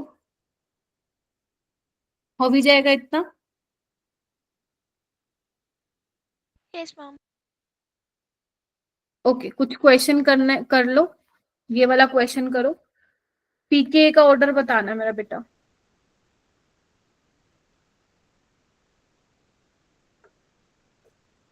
पीके का मतलब समझ रहे हो ना, पहले तो एसिडिटी का ऑर्डर लगाओ, फिर उसके बाद पीके का लगाओ।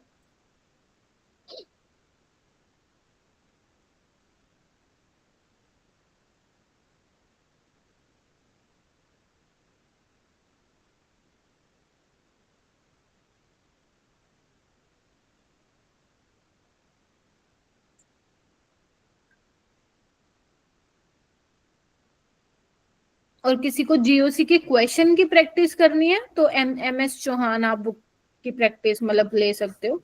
ये नीट के लिए भी आती है और जेई मेंस के लिए भी आती है।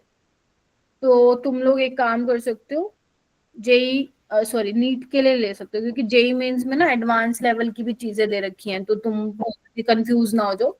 तो अगर तुम्हें थ्योरी पढ़नी है तो पीवाई ब्रूस पढ़ना, एंड तुम्हें अगर क्वेश्चंस लगाने हैं बैठ के, बतेरे क्वेश्चन है मतलब बहुत ही क्वेश्चन है, तो तुम एमएस चौहान की नीट की बुक ले सकते हो मार्केट से, नहीं तो इसका पीडीएफ भी मिल जाता है। हाँ जी, तो आपको बताना है पीके। सबसे पहले एक काम करो, मुझे एसिडिटी का ऑर्डर बता दो। सबसे ज्यादा एसिडिक कौन होगा? सी वाला होगा, क्योंकि नाइट्रो ग्रुप लगा हुआ है, माइनस आई और माइनस एम लगाने वाला है। Yes ma'am. उसके बाद ए वाला। वेरी गुड, शाबाश, दिमाग चल रहा है तुम लोगों का।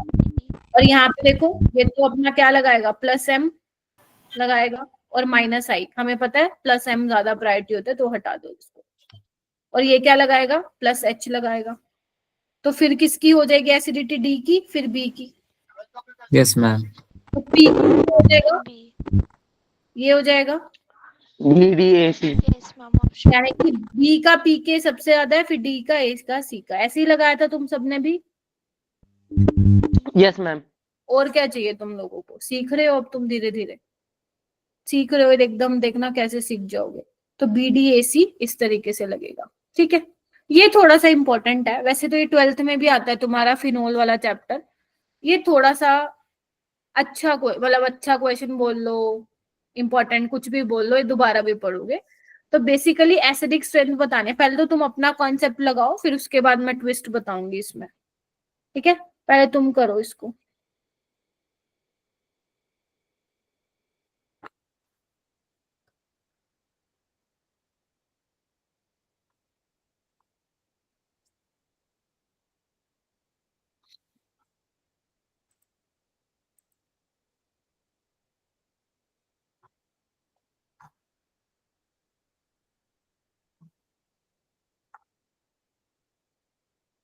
शाबाश, ट्राई करो मेरा बेटा।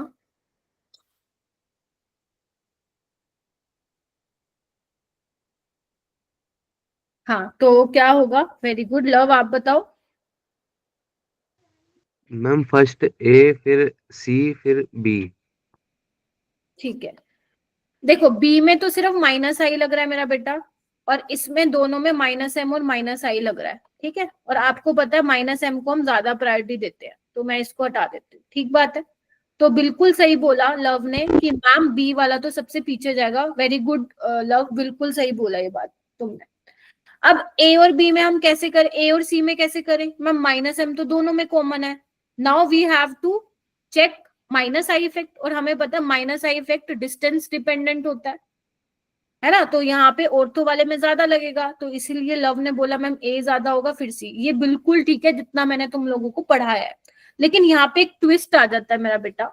होता पता है क्या है यहाँ पे? होता ये है, ध्यान से देखना तुम लोग, यहाँ पे ना इनके बीच में हाइड्रोजन बॉन्डिंग हो जाती है। पढ़ाया था मैंने तुम्हें intramolecular hydrogen bonding, yes ma'am. याद करो। Yes ma'am. तो यहाँ पे होता क्या है मेरा बेटा, जो ये H है ना, अब देखो इंट्रामोलिकुलर हाइड्रोजन बॉन्डिंग में इन्वॉल्व हो चुका है ऑक्सीजन के साथ, तो ये H+ आसानी से जाने नहीं देता। इसलिए ना थोड़ी इसको काटा लगाना, और थोड़ी सी एसिडिटी क्या होती है, ए की क्या हो जाती है, कम हो जाती है, इस रीजन की वजह से। तो सी सबसे ज्यादा आ जाता है, फिर ए और लास्ट में बी। हालांकि बहुत ज्यादा फर्क नहीं होता। अगर मैं तुम्हें बताऊं, इसकी पीके अराउंड है 7.1 और इसकी पीके है 7.2, बहुत ही कम डिफरेंस होता है। पीके जिसकी कम वो ज्यादा एसिडिक होता है ना। उल्टा लिख दिया क्या मैंने? हाँ, उल्टा लिख दिया। 7.2 7.1, देखो इतना फर्क होता है। लेकिन याद रखना, जो ऑर्थो वाला होता है मेरा बेटा, वो क्या होता है आपका, बोलो? कम एसिडिक होता है, ठीक है जी। क्यों होता है? Due to intramolecular hydrogen bonding, ठीक है। यही सेम कॉन्सेप्ट मैं तुम्हें 12th में भी पढ़ाऊंगी, जब तुम अल्कोहल फिनोल वाला चैप्टर पढ़ोगे, ठीक है। चलो ये वाला क्वेश्चन कर दो। बस फिर छुट्टी करूं तुम्हारी।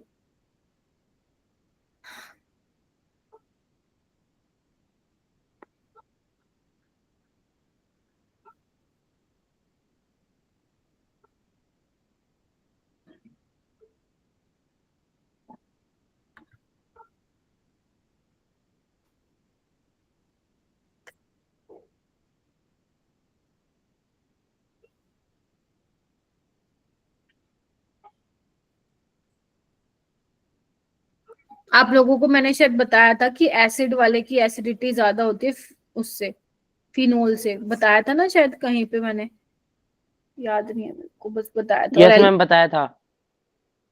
हम्म, क्योंकि एसिड में याद करो ना क्या था, रेजोनेंस के टाइम पे ऑक्सीजन पे नेगेटिव चार्ज आता है, जबकि फिनोल में कार्बन पे आता है ना। That is why acid is more acidic then phenol. और अल्कोहल सबसे पीछे आ जाता है क्योंकि ये रेजोनेंस में नहीं जा रहा। ठीक है, तो अब करो कंपैरिजन, कौन सा कम एसिडिक होगा ये बताओ मेरे को, सबसे कम एसिडिक कौन होगा?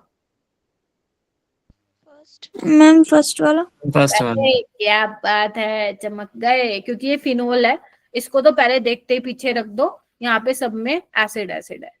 अब हम इसमें कंपेयर करते हैं, सेकंड थर्ड फोर्थ में से बताओ कौन ज्यादा एसिडिक होगा? सेकंड वाला। वेरी गुड, क्योंकि नाइट्रो लगा हुआ है। फिर थर्ड, फिर फर्स्ट, Third, सेकंड, फोर्थ। बस खत्म हो गया, ऐसे ही तो क्वेश्चन आते हैं।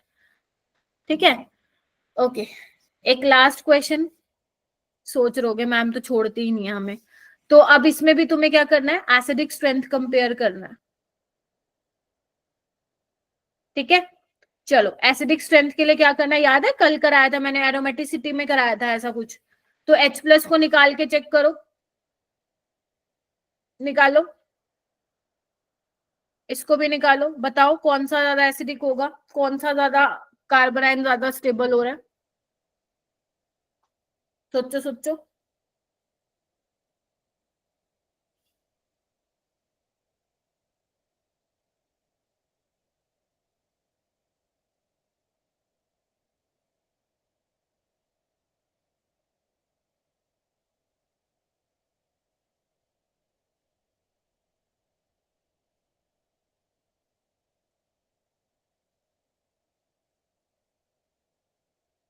कौन बताएगा? दक्ष आप ही बताओगे क्या? क्यों, बाकी बच्चे क्यों नहीं? बताओ मेरा बेटा, दक्ष बताओ बेटा। मैम ए ज्यादा एसिडिक होना चाहिए। रीजन रीजन मैम क्योंकि ज्यादा रेजोनेटिंग स्ट्रक्चर बनेगी। रेजोनेंस वाला मत बोलो, यहाँ पे देखो जो यहाँ पे नेगेटिव चार्ज आ रहा है एंटी एरोमेटिक बन रहा है मेरा बेटा, देख रहे हो सारे, और ये हमारे पास एरोमेटिक है, तो एरोमेटिसिटी के बेसिस पे आप एक्सप्लेन करोगे इसको। ठीक है, सेकंड वाले में देखो, ये मैं करवाऊंगी, इंपॉर्टेंट है, इसको अपनी नोटबुक में लिखो। ये बेंजोइक एसिड होता है, ये स्क्वेरिक एसिड होता है। तो बेटा जब आप इसका H निकालते हो ना, H प्लस निकालते हो, तो देखो ये मैं अलग से बना के दिखाती हूँ, काफी इंपॉर्टेंट है, अलग से लिख लो इसको स्पेशल केस में। तो यहाँ पे देखो इनके बीच में ना हाइड्रोजन बॉन्डिंग होती है, और ये एरोमेटिक भी है कंपाउंड ये वाला, तो ये काफी ज्यादा एसिडिक होता है। ठीक है, इसका नाम होता है स्क्वेरिक एसिड, अलग से इसको मेंशन कर लीजिए। ठीक है, तो यही था जीओसी में। ठीक है, और बाकी आप जीओसी अब आप लोगों की एकदम रेडी हो चुकी है, अब you can easily start with grade 12 का केमिस्ट्री। हाँ, हाइड्रोकार्बन मैंने नहीं पढ़ाया है, तो हाइड्रोकार्बन आप लोगों को करना पड़ेगा, क्योंकि 12th में मैं हाइड्रोकार्बन पहले नहीं कराऊंगी, बाद में कराऊंगी after the completion of 12th का सिलेबस। तो हाइड्रोकार्बन का मुझे ज्यादा तो नहीं चाहिए तुम लोगों से, कुछ बेसिक बेसिक चीजें चाहिए जो तुम्हारे 12th में थोड़ी सी काम आएंगी, बट 90% तुम्हारी ये काम में आएगी जीओसी। ये कार्बोकेटाइन की स्टेबिलिटी, कार्बन आयन की stability, acidic strength, basic strength, है ना, एरोमेटिसिटी वाला फैक्टर आ रहा है, ये आते रहेंगे, मतलब हर चैप्टर में तुम्हें देखने को मिलेगा। OCH3 का क्या इफेक्ट होता है, प्लस M वाले, प्लस I वाले, हाइपर कंजुगेशन, ठीक है, तो ये आता रहेगा। तो तुमने जो जीओसी एक अच्छे लेवल पे पढ़ ली है, क्योंकि 15 लेक्चर दे दिए बेटा इस चैप्टर को, तो मतलब कुछ बहुत ज्यादा ही सीख लिया तुमने। ठीक है, तो अब जब तुम फ्री होगे ना, नोट्स आराम से खोल के बैठना और उनको डेली बेसिस पे रिवाइज करना। और पता है, जब जब जो जो तुम रिवाइज करोगे ना, एक जगह पे कंपाइल करके रखना चीजें। जैसे मान लो कार्बोकेटाइन की स्टेबिलिटी मैंने बताई, तो मैम ने कौन कौन से फैक्टर बताए हैं जो स्टेबिलिटी बढ़ा रहे हैं कार्बोकेटाइन को, उसको एक जगह पे लिख लो। कार्बोनाइन की एक जगह पे लिख लो। एसिडिक स्ट्रेंथ के बढ़ाने के कौन कौन से फैक्टर है, बेसिक स्ट्रेंथ के बनाने के कौन कौन से फैक्टर है, प्रायोरिटी ऑर्डर लिख लो, है ना। तो ये सब तुम्हें लिख लिख के आएंगे, तभी तुम वो क्वेश्चन पे अप्लाई कर पाओगे। प्लस एम वाले कौन से ग्रुप हैं, माइनस एम वाले कौन से हैं, सारे नहीं, मेन में प्लस आई वाले कौन से हैं, माइनस आई वाले कौन से हैं, ये तुम्हें करना है प्रैक्टिस। ठीक है, बस इतना ही करते हैं। सो 11th का हमारा कंप्लीट हो चुका है। ठीक है, जितना मैंने सोचा था उतना मैंने करवा दिया है। अब हम होप सो मिलते हैं 12th में, और तब तक के लिए कर लो अच्छे से, अपने स्कूल के एग्जाम दे लो, फिर हम 12th में मिलेंगे अब। ठीक है, हाँ निशा।